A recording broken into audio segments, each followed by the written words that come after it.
I think it's time to prove old Mike wrong yet again. Stick around and we'll get right to it. Hey, welcome back guys. Jason, KM4ACK. If you're new around here, well, you might not have gotten that opening joke where I referred to Mike, K8MRD, being wrong about APRS. Mike is not a big fan of APRS, and I'm a huge fan, so we've had banter going back and forth between us for probably the last 3, maybe 4 years. This past weekend, Tennessee and much of the Southeast was hit with a major snow and ice storm. And I was able to utilize APRS to disseminate a lot of different information. So I kind of want to walk you through that today with some of the types of reports that we were able to get out over the APRS network and get that to anyone that was paying attention.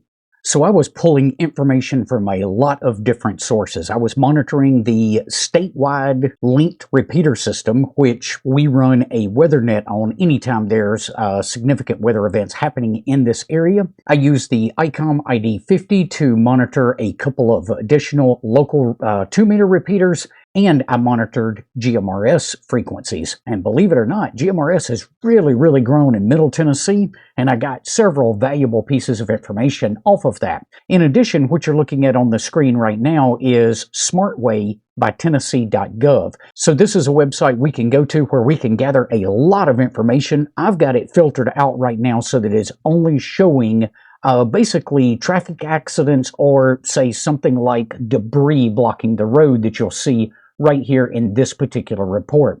Something else I was monitoring as the weekend went on was the outage maps for a couple of local utilities. So this is MTE is the one that services my house. You can see right now they still got just over 2,400 customers out of power. If we look at NES, or Nashville's electric service, you can see right over here in the top left that they've got 134,000 people still without power.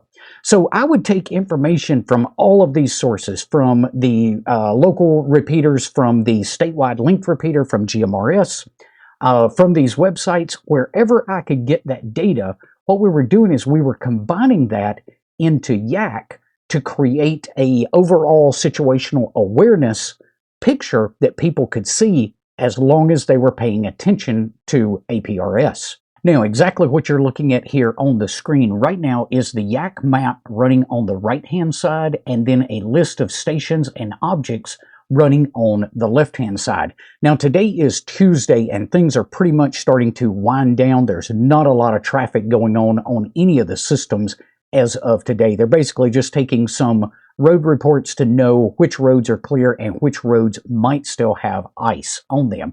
So there's not a whole lot going on today, but I thought it was worth pointing this out to you in how exactly you can use APRS during an actual emergency.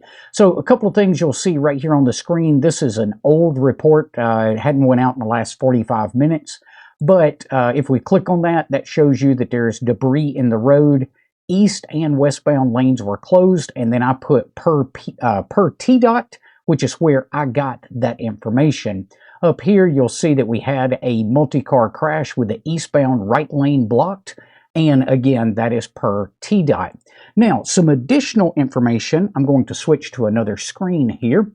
This is additional information that I have been putting out as well. So this is a list of bulletins that I have been putting out over APRS, and this is just information that we can put out, and really the only limit to this is your own imagination.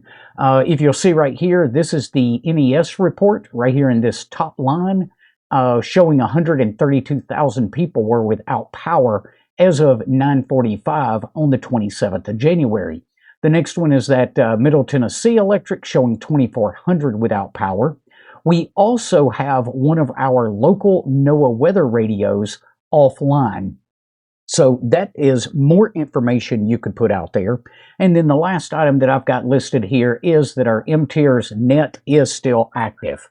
Now that is just what's going out this morning. On Sunday, I was also reporting things not as a bulletin, but as objects when, say, trees were blocking the road. So if that information was reported to the WeatherNet, then I would also get that information fed into APRS. Down at the bottom here is the outgoing messages that I've been sending, and you'll see all of the various ones combined in this one group right here. So you'll see this one is idle. That was that debris that hasn't gone out in the last 45 minutes or so.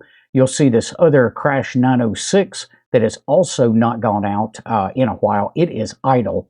And then the active ones are the bulletins that are currently being rebroadcast on a regular interval. And Yak handles all of that for you once you've created the bulletin. And if you're on the receiving end of it, you're only going to get that bulletin one time, and the radios will block out additional transmissions if there's no new information. So it's a good way that if somebody, say, was coming into our area that from somewhere else, they would be getting these updates within about a 30-minute period, and they would have any of the information here that I've put out as bulletins populate on their radios. Now, in addition to getting this information over your radio, depending on how it is sent out, you could also get that information on a website like APRS.fi. So even if you're not in the area, you can kind of follow along and see exactly what information is being put out there over the APRS network. Another thing that I find super useful, as I would see various operators out and about moving that were running APRS radios, I could also send them APRS messages and get updates on the current road conditions that they were experiencing firsthand. Now, depending on the exact event, what are some other things that we could get the word out about using APRS? Well, it really just depends on the event and what's important during that time. Maybe you have run low on gasoline or propane or things like that after a hurricane. Well, you could mark places that had those supplies on the map. It might be places that have hot food and water that you could mark on the map. You could put that out as objects or bulletins, or possibly even both if it was really critical information. In the event of something like an earthquake, well, you could take reports from a local system and then enter those into the APRS system as well. And the cool thing about this, depending on how you enter it, it can go out over RF or it can go out over RF and be gated to the internet. And I've done a video on exactly how to do that. I'll leave a link to that down in the description below. But if you just start thinking outside of the box, APRS is much more than tracking things moving around on a map. It's a way to get information out to a whole host of people without ever picking up the microphone and talking to them direct. And that's just one of the reasons that I continue to say K8MRD is wrong. If you found today's information helpful, be sure to give us a thumbs up before you head off. We will see you guys on the next one. Until then, 7-3.